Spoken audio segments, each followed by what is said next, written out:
parc agro-industriel de Bukangalonzo. Et l'État congolais 70. L'État congolais est majoritaire et restera majoritaire. Où vont les maïs produits à Bukangalonzo? Alors, je disais encore une fois qu'on attend l'électricité avant de monter la minoterie de Bukangalonzo. Donc, au jour d'aujourd'hui, le maïs est envoyé chez CDI Boamanda, qui nous aide à transformer ce maïs en farine. Et la farine est distribuée dans les différents marchés de Kinshasa. Ça, par exemple, parce que les Congolais, les Quinois particulièrement, aimeraient savoir où sont distribués ces maïs, hein, qui sont, entre guillemets, fantomatiques. Je ne sais pas si je peux utiliser ces mots-là. Oui, c'est vrai que nous avons commencé la distribution sans une campagne publicitaire comme on en a l'habitude à Kinshasa. Mais ne vous en faites pas, on va le faire.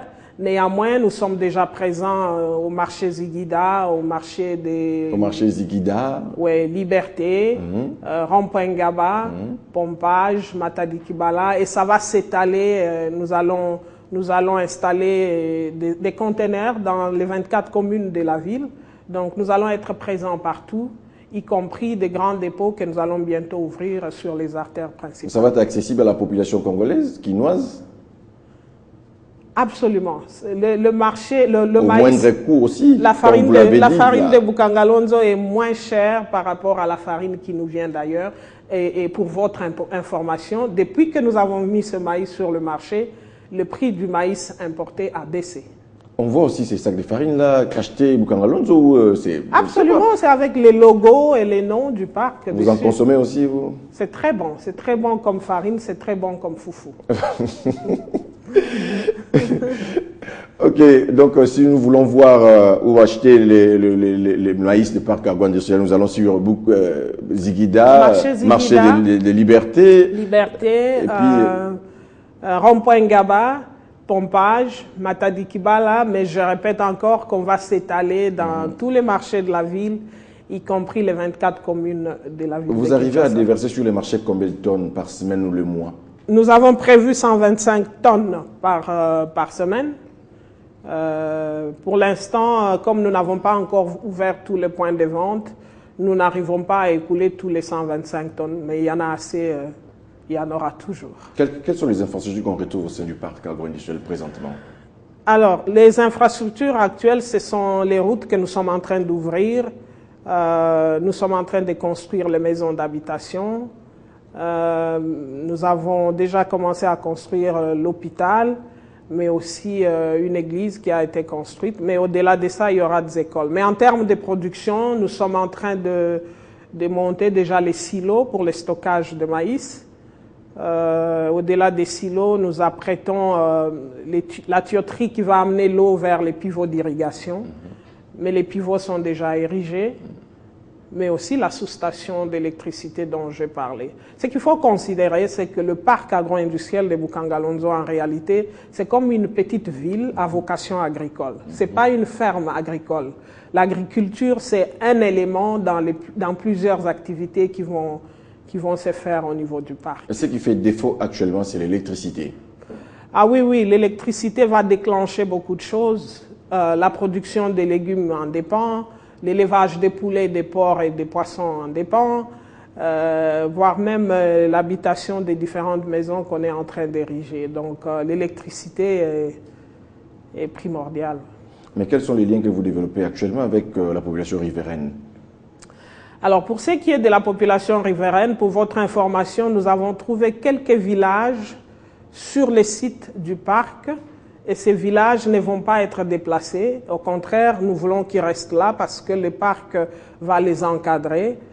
Et au jour d'aujourd'hui, nous avons déjà commencé le parc a commencé à les encadrer en emblavant un certain nombre d'hectares que nous allouons par famille pour développer la filière manioc. Donc le parc comme tel ne va pas cultiver le manioc. Ça, c'est une filière réservée aux riverains que nous encadrons. Et le parc, en fait, devient le premier acheteur de leur production s'ils désirent vendre au parc. Sinon, ils peuvent aller vendre ailleurs.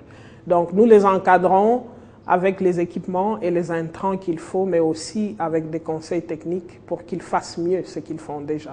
Avant les parcs, il y avait les villages agricoles. Vous avez une idée sur les villages agricoles actuellement? Les villages agricoles continuent. dans la province des Bandundu, qui aujourd'hui n'est plus Bandundu.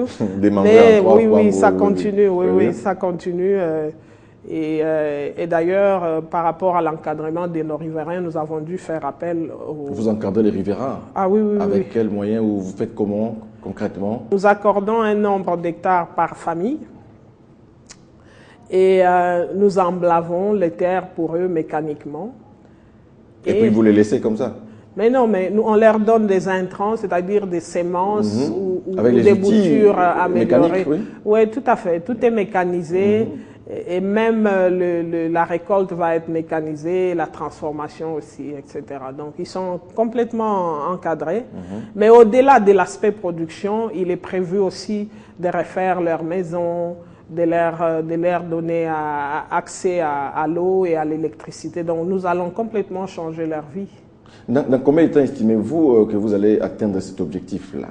Dans combien de temps, si vous avez une idée précise? Ça prend du temps. Ce genre de projet, en général, prend du temps. Quand bien même nous avons bousculé les choses pour avoir la production en 7 mois, ça prend du temps à cause du fait que la plupart des équipements viennent d'ailleurs.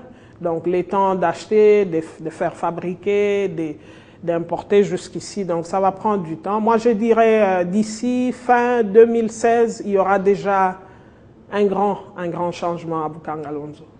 Et la population congolaise va manger à flot les maïs de Bukangalonzo, va consommer à flot. Ah oui, oui. Moi, je crois que d'ici fin 2016, ils vont non seulement manger, mais nous allons peut-être exporter parce qu'il y en aura beaucoup. Il y en aura beaucoup. Que peut-on retenir en gros de tout ce que vous venez de dire? Ben, en gros, moi je dirais que d'abord, nous en tant que Congolais, il faut que nous commencions à être un peu positifs par rapport aux initiatives congolaises.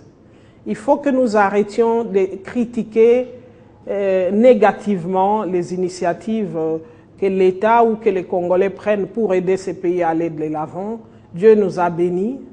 Il ne faut pas qu'on se moque de Dieu. Il faut qu'on continue à travailler. Il faut qu'on accepte ce que Dieu nous a donné comme bénédiction. Au lieu d'être en train d'importer le maïs de l'Angola. L'Angola n'a pas de terre. Les terres de l'Angola sont minées par la guerre. Mais nous qui avons des terres, nous avons le courage de prendre ce maïs qui vient de l'Angola et de le manger. Et nous critiquons le maïs qui vient des terres congolaises. Je trouve ça aberrant. Donc, vous avez aussi une part de responsabilité dans cette critique-là. C'est-à-dire? Qu'est-ce que vous faites pour communiquer? Qu'est-ce que vous faites pour parler de ce qui sort des terres de Bukangalonzo? Ben, nous étions plus occupés à travailler qu'à parler. Mais comme vous voulez qu'on parle un peu plus, ben, on va s'y mettre. Hein. On va s'y mettre, ne vous inquiétez pas, on va s'y mettre désormais. On va vous informer de chaque évolution, chaque chose qui se passe à Bukangalonzo. Passez-moi cette indiscrétion. Les sacs de 25 kilos, il y a des sacs de 25 kilos, de 10 kilos et puis des 50 kilos. Tout à fait. Ça se vend combien? Si on peut avoir une idée sur les prix. Je n'ai pas tous les prix en tête, mais ce que je peux vous dire, c'est que le sac de 25 kilos, les distributeurs les achètent au niveau du parc à $13. Je crois que la distribution, elle est... L'équivalent de 13 000, quelque chose voilà, comme ça. le prix le prix final chez les consommateurs est de $15. On ne peut pas aller au-delà de ça. 15 000, quelque chose comme ça. Oui, 15 000 francs, pas plus. N'achetez pas à plus que 15 000 francs congolais. Peut-être un mot pour clôturer avec vous? Un mot pour clôturer avec vous?